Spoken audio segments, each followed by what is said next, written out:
مزید اگر ہم دیکھیں کہ مسیح ابتدائی کیتھولک کلیسیا، جب میں کیتھولک کہتا ہوں تو اس کا بالکل مطلب نہیں کہ میں رومن کیتھولک چرچ کی بات کر رہا ہوں۔ کیتھولک کا مطلب ہے کہ عالمگیر کلیسیا۔ تو جو مسیح عالمگیر رسولی کلیسیا تھی، ان کی تعلیمات روزے کے بارے میں کیا تھی اور وہ کیسے روزے رکھتے تھے، اور جو آج کا جدید رومن کیتھولک روزے رکھتے ہیں ان میں کیا فرق ہے، ہم اس کے بارے میں مزید دیکھیں گے تفصیل کے ساتھ۔ اگر ہم دیکھیں تو روزوں کا جو دورانیہ تھا، جو ابتدائی مسیحی کلیسیا رکھتی تھی،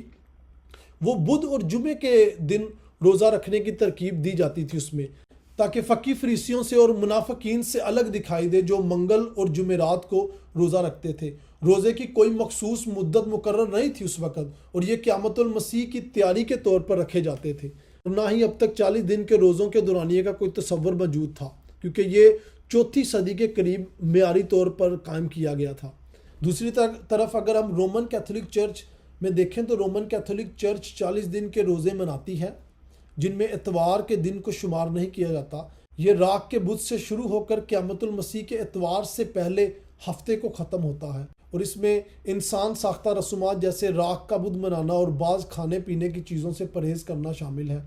مزید ابتدائی کلیسیا کی روزے کے بارے میں پرہیزگاری اور اجتنابات کے بارے میں کیا تعلیمات تھیں؟ اگر ہم دیکھیں تو ابتدائی چرچ میں روزے کے کوئی سخت قوانین موجود نہیں تھے۔ کچھ مسیحی کمیونٹیز بدھ اور جمعہ کے مخصوص دن میں یا دن کے کچھ حصہ میں روزہ رکھتی تھی۔ ان کی توجہ توبہ اور روحانی تیاری پر زیادہ ہوتی تھی، نہ کہ سخت غذائی قوانین پر۔ دوسری طرف رومن کیتھولک چرچ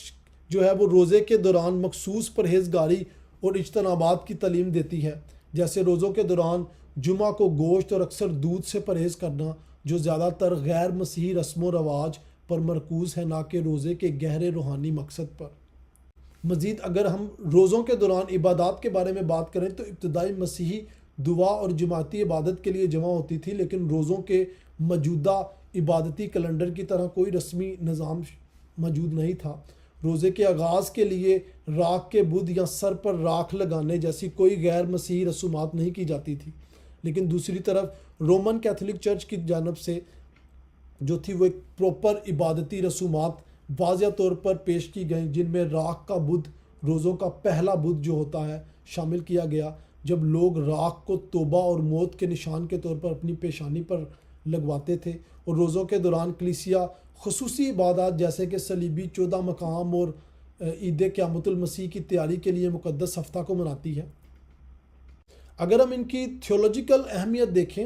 تو ابتدائی مسیحی کلیسیا روزوں کا مقصد بنیادی طور پر روزے اور عبادت کے ذریعے قیامت المسیح یعنی یسوع مسیح کے جی اٹھنے کی تقریبات کی تیاری کے لیے کرتی تھی۔ روزوں کے دوران روزوں کے متعلق عمومی کوئی تعلیم نہیں دی جاتی تھی، بلکہ یہ روحانی اصلاح اور پاکیزگی کا ایک انتہائی اہم وقت سمجھا جاتا تھا۔ دوسری طرف رومن کیتھولک چرچ میں روزے ایک ایسا موقع ہوتا ہے جس میں لوگ اپنی جسمانی بھوک پیاس سے مسیح کی تکلیفوں کو یاد کرتے ہیں، اور غیر مسیحی رسومات جیسا کہ پیشانی پر راکھ لگوانا، مخصوص کھانے اور دودھ سے پرہیز کرنا جیسی رسومات پر توجہ مرکوز کرتے ہیں۔